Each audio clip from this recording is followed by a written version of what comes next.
साम्राज्य ढलान पर होता है तो उसके सबसे करीबी साथी सबसे पहले दूर होने लगते हैं। आज यही हाल नेटो और अमेरिका का होता दिख रहा। जिस गठबंधन को दुनिया का सबसे ताकतवर सैन्य संगठन कहा जाता था, आज उसी नेटो के टूटने की चर्चा खुलेआम संसदों में हो रही। और इस पूरी कहानी का सबसे चौंकाने वाला नाम है फ्रांस। वहीं दूसरी तरफ यूरोपीय यूनियन भारत की तरफ तेजी से झुक रही है। ईयू ने एक ऐसा ऐतिहासिक फैसला लिया है जिसने साफ कर दिया है कि भारत अब सिर्फ एक पार्टनर नहीं बल्कि स्ट्रेटेजिक पिलर बन चुका है।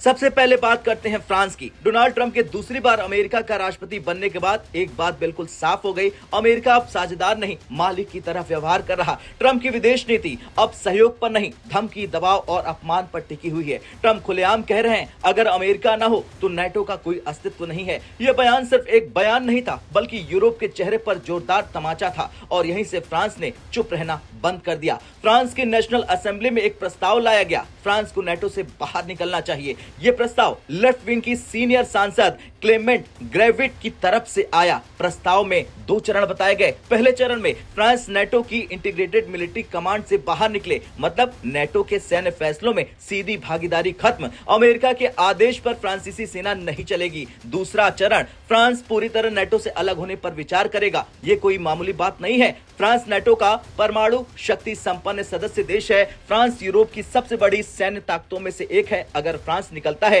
तो नेटो की रीढ़ टूट जाएगी। फ्रांस की नाराजगी की वजह सिर्फ बयान नहीं, ट्रंप की विदेश नीति में अंतर्राष्ट्रीय कानून की अनदेखी, नेटो सहयोगियों का सार्वजनिक अपमान, ग्रीनलैंड को लेकर डेनमार्क को धमकी और ट्रेड को हथियार बनाना। खास तौर पर ग्रीनलैंड का मामला बेहद गंभीर है। डेनमार्क खुद नेटो का सदस्य देश है। अगर अमेरिका किसी नेटो देश के इलाके पर ही दबाव बनाए तो इसका मतलब साफ है कि नेटो अंदर से खोखला हो चुका है। फ्रांस का साफ मानना है कि नेटो अब यूरोप की सुरक्षा नहीं बल्कि अमेरिका के हितों का औजार बनता जा रहा। यह पहली बार नहीं है जब फ्रांस ने नेटो से दूरी बनाई है। 1966 में राष्ट्रपति चार्ल्स डी गॉल फ्रांस को नेटो की सैन्य कमांड से बाहर ले गए थे। उन्होंने साफ कहा था कि फ्रांस की संप्रभुता वॉशिंगटन से तय नहीं होती है। साल 2009 में फ्रांस वापस लौटा, लेकिन एक बार फिर वही सवाल खड़े करता है, क्या यूरोप को अपनी सुरक्षा खुद संभालनी चाहिए? अब इस बीच सबसे चौंकाने वाली बात यह है कि इटली, जो अमेरिका का करीबी माना जाता है, वहां से भी आवाज उठी। इटली की प्रधानमंत्री जॉर्जिया मेलोनी ने कहा ट्रंप जियोपॉलिटिक्स को मजाक समझते हैं। उन्होंने यहां तक सवाल उठा दिए कि क्या इटली को अपने देश में मौजूद अमेरिकी सैन्य ठिकानों पर दोबारा विचार करना नहीं चाहिए। यह बयान ये दिखाता है कि नेटो में दरार अब दिखने लगी है।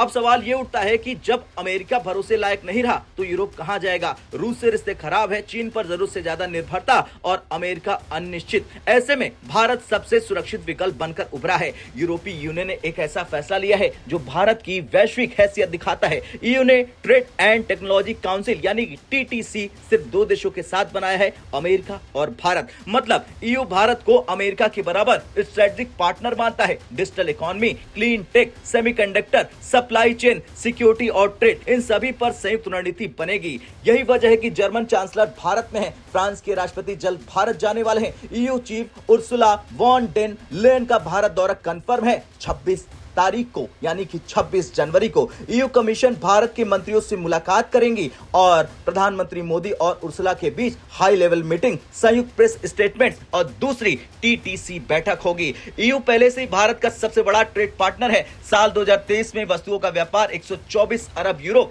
सेवाओं का व्यापार 50 अरब डॉलर से ज्यादा। अब फ्री ट्रेड एग्रीमेंट पर तेजी से बातचीत है। अगला राउंड ब्रुसेल्स में है। खैर, आज की तस्वीर साफ है, नाटो कमजोर हो चुका है। फ्रांस ने खुलेआम बगावत शुरू कर दी है और यूरोप अमेरिका से विकल्प खोज रहा है और भारत उस विकल्प का केंद्र बन चुका है। ईयू ने टीटीसी में भारत को शामिल करके ये दिखा दिया कि 21वीं सदी की जियोपॉलिटिक्स भारत के बिना नहीं चल पाएगी। अब आपको क्या लगता है, क्या फ्रांस वाकई नेटो छोड़ देगा और क्या नेटो इतिहास बनने वाला है? हाँ या ना में कमेंट कर जरूर बताएं।